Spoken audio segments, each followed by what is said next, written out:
Good afternoon. We're once again interrupting your regular broadcast with breaking news out of Bern. We have an update on the Amber Alert that New York State Police have issued within the past hour and a half for the greater capital region for 5-year-old Kenneth White of Bern. We're waiting on a picture of the boy who's described as 3'5", 45 pounds with short brown hair and brown eyes. He was last seen wearing a white short-sleeved check shirt. Troopers say 2 men forced their way into a home wearing ski masks and dressed all in black and abducted the 5-year-old boy. Our Kimberly Howard is at the scene right now. She joins us by phone. As you look at some of the pictures, the first pictures back from the scene. And Kimberly, we're looking right now, or we were just looking at what looked like could be the home where the abduction took place. What can you tell us from what you see there? You know, we're not quite sure if that home is exactly where the abduction did take place, but we can tell you that the driveway that leads to the home has been taped off and that there are several deputies from the Albany County Sheriff's Department and the state police that are kind of clustered in this driveway, talking as the investigation goes on.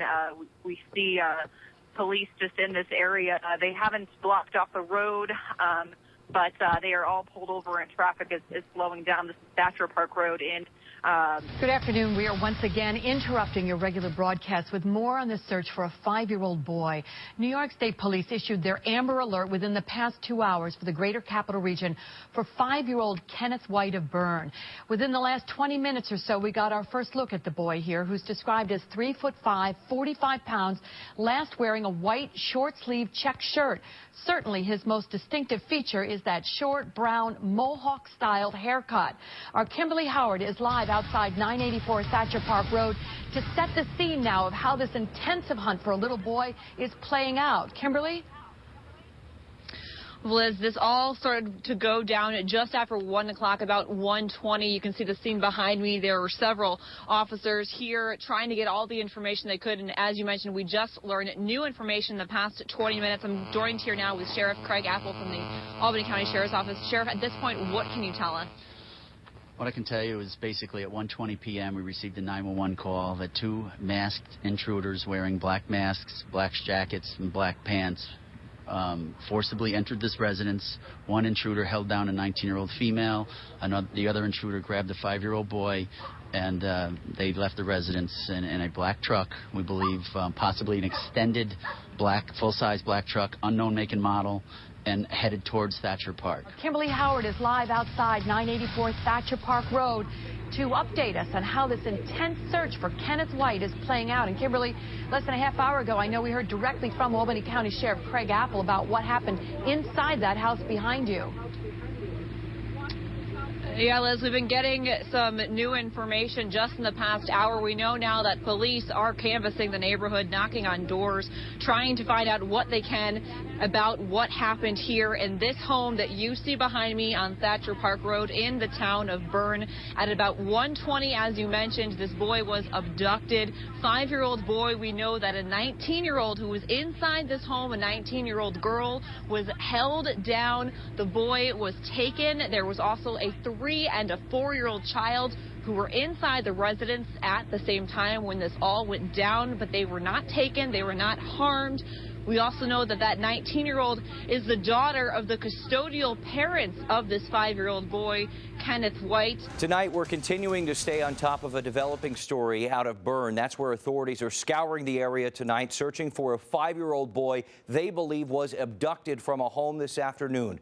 They say 2 people dressed all in black and wearing ski masks took 5-year-old Kenneth White from a home on Thatcher Park Road just before 1:30 this afternoon, a little more than 3.5 hours ago. Our Kimberly Howard is live on the scene where she's been for the better part of a couple of hours now. Kimberly, we know in these cases that every minute, every second counts in a search. So what do we know?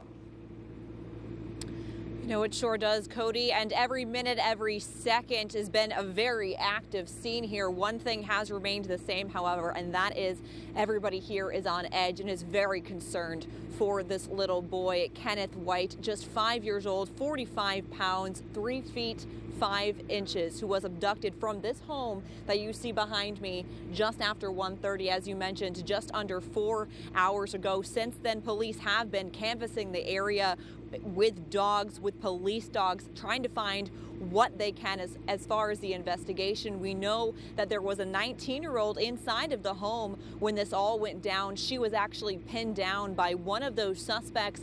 The other suspect then grabbed the 5-year-old child and left with him in a vehicle. At this point, police are saying it is a black pickup truck, possibly with a cab extension, a 4-door black pickup truck.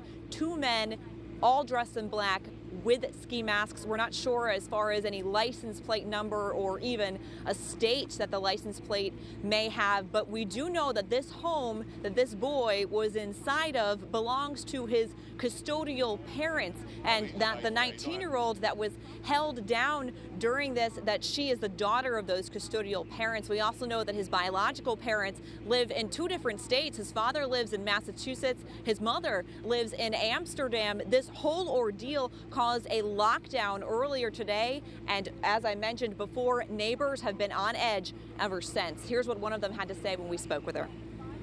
Never. Shocked. Surprised. Absolutely. Absolutely. So hopefully it'll turn out well and he'll be reunited with his family. There are a lot of roads. There are a lot of ways to get out of the mountain, get off the mountain quickly, and that is one thing that, the problem that you have up here is that it's not as populated as a city or a suburban town.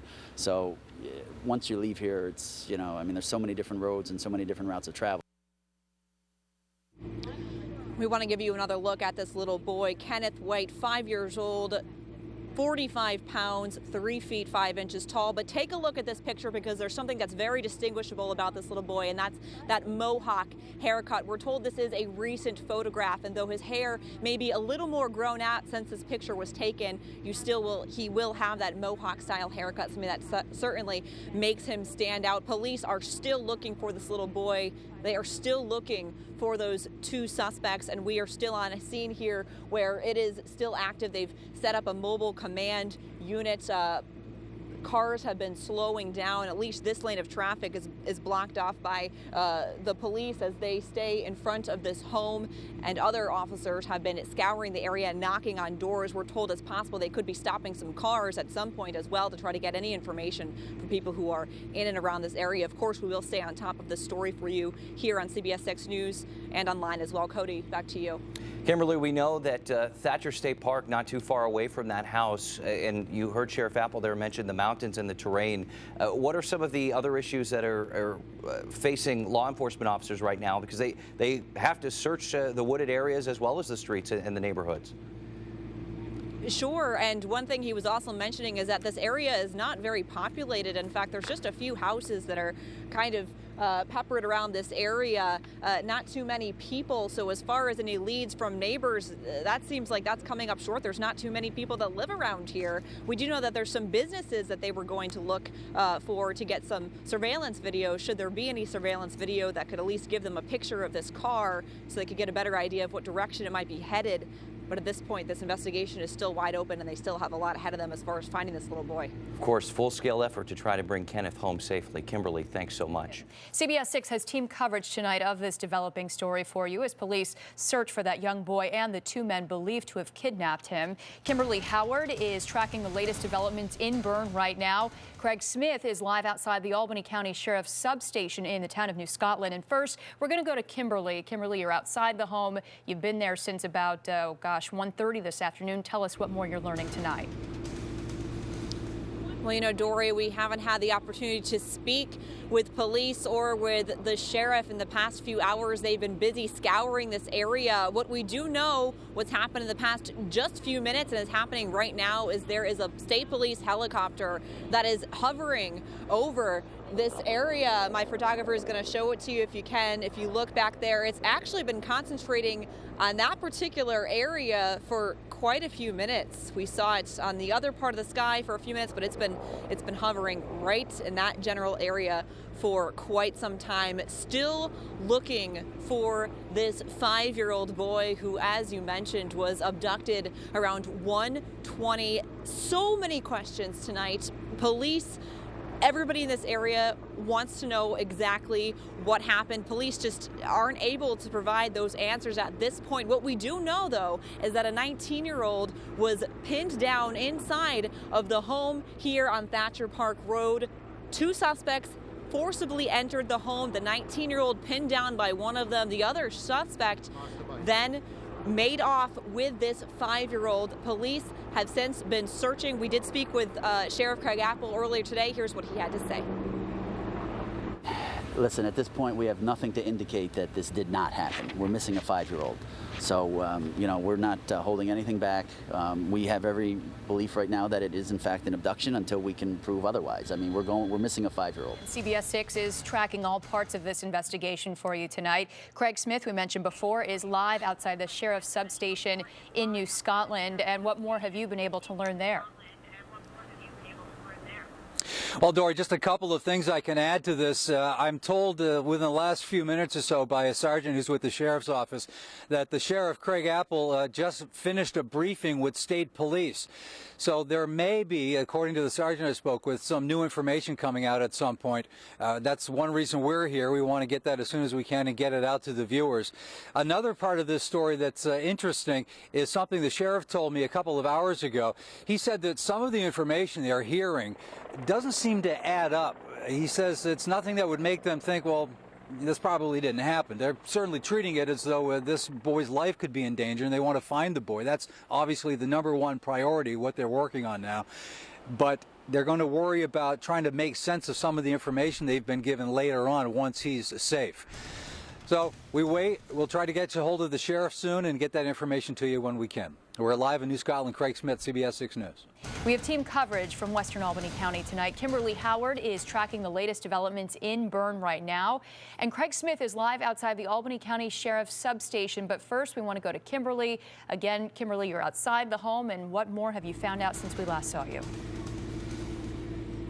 You know, Dory, we're not hearing much from investigators. The search is now entering into its 5th hour, and a search helicopter has now been up in the air for 1 hour. Craig Smith, we mentioned, is outside the sheriff's substation in New Scotland right now. And Craig, I know you're getting information just little by little. What can you tell us now?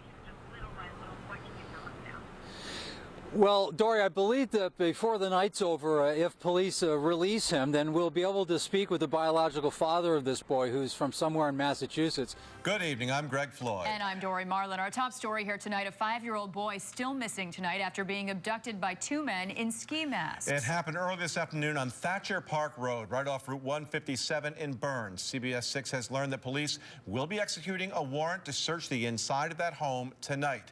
5-year-old Kenneth White was wearing jeans and a checkered white short-sleeved shirt. He has a Mohawk-style haircut. Investigators say one of the men pinned down a 19-year-old woman who was there at the time, while the other snatched Kenneth. The pair took off in a black pickup truck. We do have team coverage tonight. Kimberly Howard is live at the State Police substation in Fultonville. That's where the biological mother is being questioned. But first, we want to head out to Craig Smith, who is live at the scene of the crime in Berne. Craig? Dory, Greg, it could very well be that search warrant has already been executed. And right behind me is the reason why. Take a look. This is the house on Thatcher Park Road.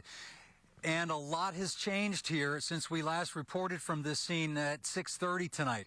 There are more police cars here. There are police cars on the far side blocking access to this area of the house. And we are being kept farther away from the house.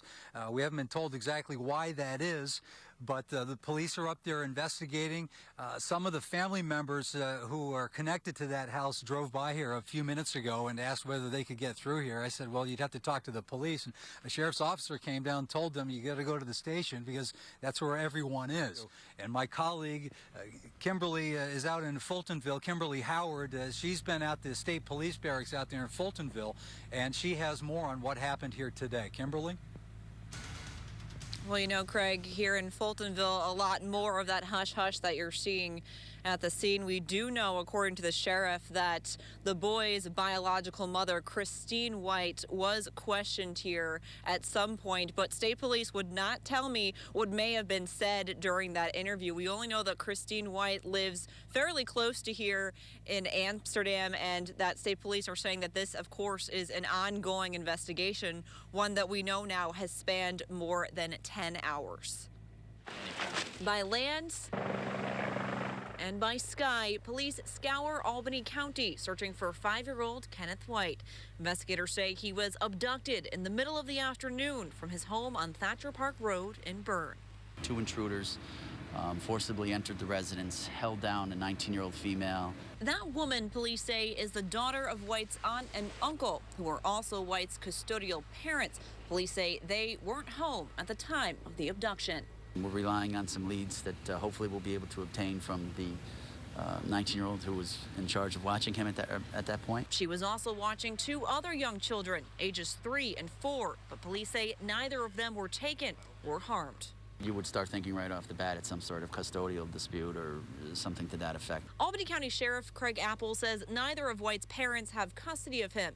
They won't say why that is, but they do say they're looking for answers from White's family and from any surveillance cameras, as well as neighbors who are on edge. Shocked, surprised, absolutely. So many questions about a boy who police fear could have been taken far away in a flash.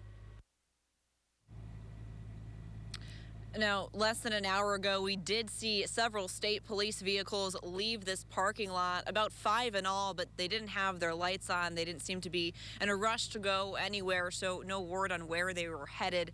We will stay on top for the story of this developing story for you as we get more information. Of course, stick with us here on air and online at CBS6Albany.com. For now, we're live in Fultonville. Kimberly Howard, CBS 6 News.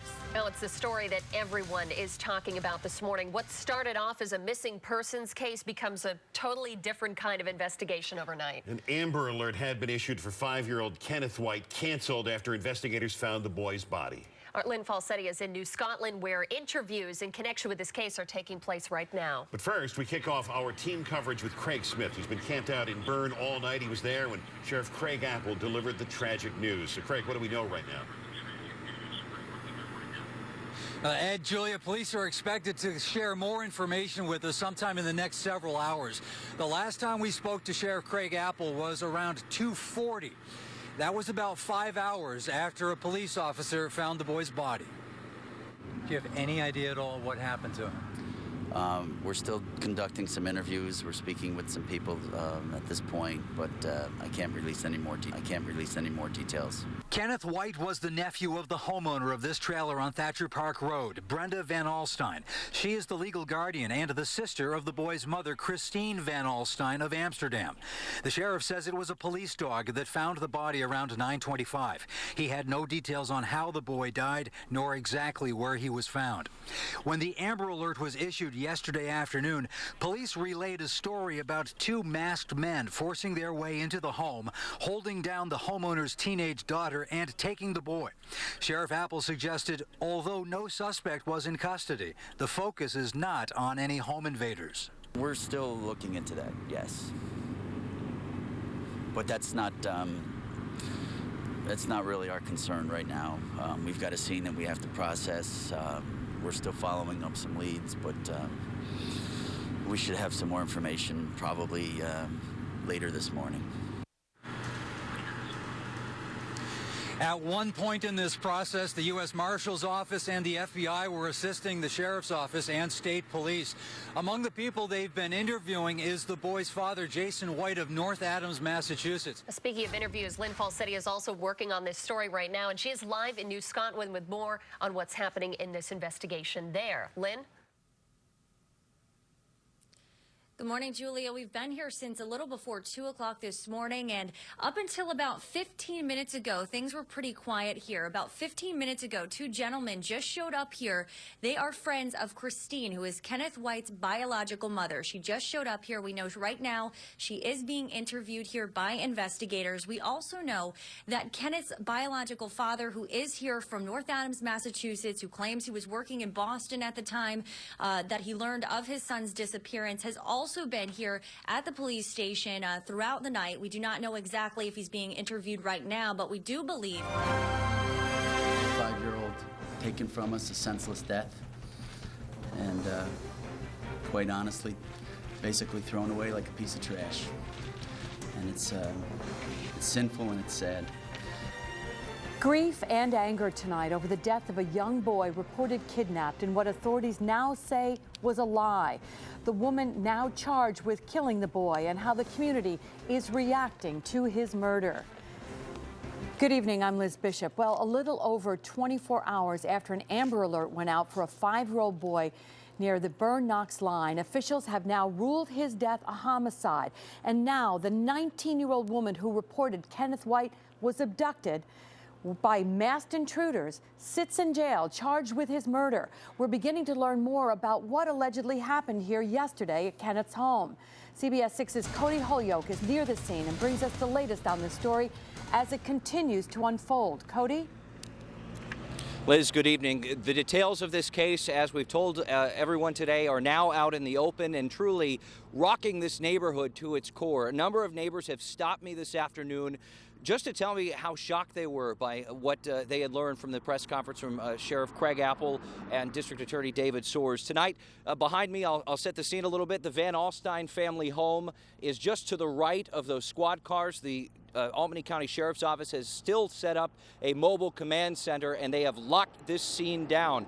Truly chilling, though, as you see the traffic still going by, when you consider that this entire area around that home there is the crime scene. Deputies believe that Tiffany Van Alstyne hid Kenneth's body just across the street, and according to Sheriff Craig Apple, they believe that she intentionally covered the young boy's body in snow. For more on today's press conference, we want to bring in our Tori Wells, who was in Clarksville today when this happened.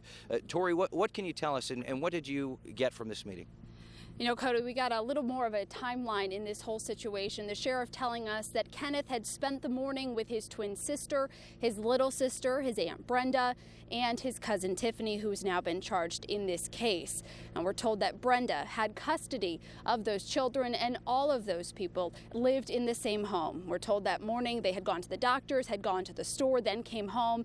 That is where Tiffany and the children stayed while Brenda ran some errands. That timeline again was given to us by Sheriff Craig Apple during a very emotional press conference this afternoon. The weight of this case could be seen on his face and felt in that room. He told us investigators believe Kenneth was killed in the home, then taken outside and covered with snow. The sheriff says that Tiffany then called her mother, told her mother that two men had abducted Kenneth, the story that police were originally told. They both called 911. Sheriff Craig Apple says it was not long, though, before things started to not add up. He told us he is sick over the fact that Kenneth's twin sister and 4-year-old sister will spend this holiday without their brother. Tomorrow we'll have roughly 248 kids, about 50 feet down the hall for a Christmas party for all the kids in the hill towns. And Kenneth and his two sisters were part of that party. Absolutely heartbreaking fact when you think of that. The holiday just around the corner. Those kids would be with a large group of children, just so happy tomorrow at that event. Cody, the sheriff also tells us that those children, his sisters, are with CPS this evening as they continue their investigation into the well-being and safety of those other two children. That's true, and it's important to note that there is the rest of the family is involved in this, and it's a pretty complicated family situation, so grief all around everywhere you turn right now. All right, Tori Wells, thank you. We'll check back with you in a little bit. For now, though, our live team coverage continues with our Jennifer Lukey, who's live in Clarksville. She was in court today as Tiffany Van Alstyne faced a judge. Jen, what was the mood today in court? Well, Cody, Tiffany Van Alstyne was questioned here at the Clarksville Police Station overnight and for most of the day today. About 2:30, she was brought to the Knox Town Court, and that is where she was arraigned on second-degree murder charges. That's a very small court, and I was actually sitting right behind her, only a few feet away. She showed very little emotion as she came in and out of court. She did not say anything. The only time I actually saw any emotion from her at all was when a judge asked her whether she was taking any medication. At that point, she started crying, and she told the judge that she was on prescription medication for a bipolar disorder. Now, she also kept turning around because sitting right behind me was her mother and father, and she kept trying to make eye contact with them, and at that point, she was getting emotional as well. But again, she didn't really say anything in court. I did speak briefly with her mother, who had custody of her cousin, and this is what she had to say. Loved the children. She would do anything for them. She taught them in school and everything. This is a shock to me. I don't understand. I don't think I can do this right now. So as you can see, as Cody just mentioned, a very complicated family dynamic. The mother that you saw right there of Tiffany Van Alstyne, she's dealing with her daughter going to jail tonight. She's being held at the Albany County Jail without bail until her next court hearing next week. And her nephew is gone. Cody. Such a heartbreaking story. Jen, thanks for your report.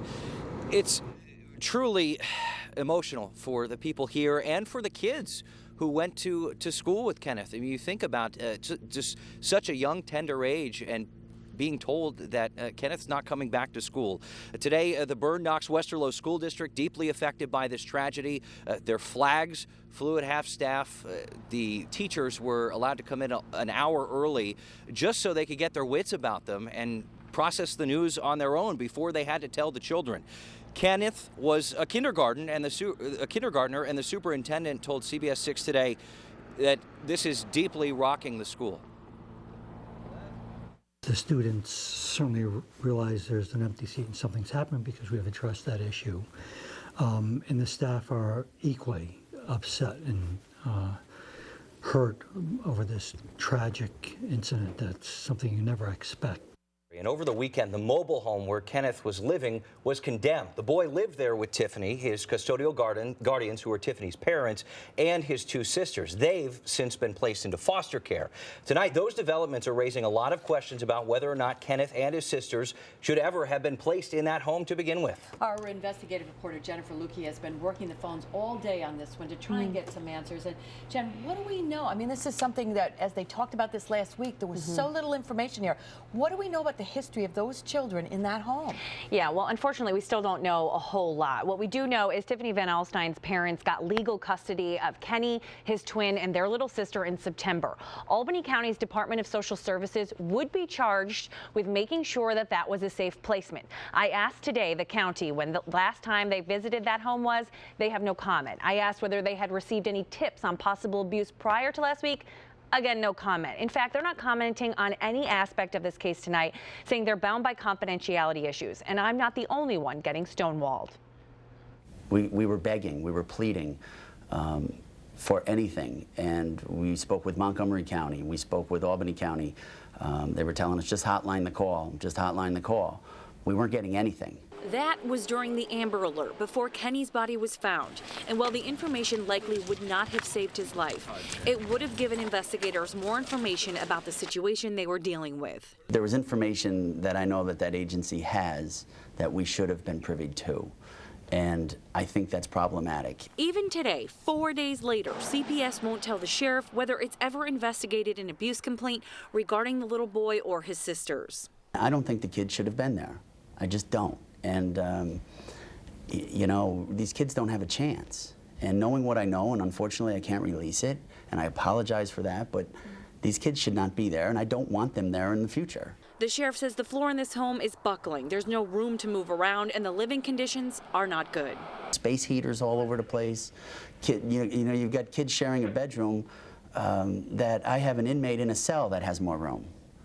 So I just, you know, we really need to pay attention to what the hell is going on here. A spokeswoman for Albany County would only say that under normal circumstances, a home visit is required before a placement is secure.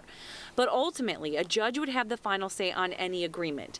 I went to family court today, hoping to see the details in terms of this agreement, but we were told it's not public information. Now, as I mentioned, Kenny's sisters have both been removed from the home. They're currently in foster care. There is a family court hearing tomorrow afternoon to determine what happens to them from here, guys. I know there's a lot we don't know, but it seems like the county has to be accountable to somebody here. Yeah, you got to think that at some point we have to find out if CPS did this by the book or not. Yeah, exactly. Well, they do have to answer to the State Office of Children and Family Services. They have to give them a report of any time they had a call about Kenny or any of his sisters. They have to talk about the site visits they made. They have to talk about any possible complaints of abuse. However, they have 6 months to put that report together. The state has 6 months to review it, and then the state will come out with recommendations. At that point, parts of that report may become public, but we'll be waiting a long time for some answers here. Wow. I'll say. It's amazing. Thanks, Jim. All right, thank you. Well, we now know that funeral services for Kenneth will be held this Saturday. The service will start at 11 at the Riley Mortuary in Amsterdam. He will then be buried at the Calvary Cemetery in Bethlehem. The calling hours for Kenneth White will begin 8:30 Saturday morning at the mortuary.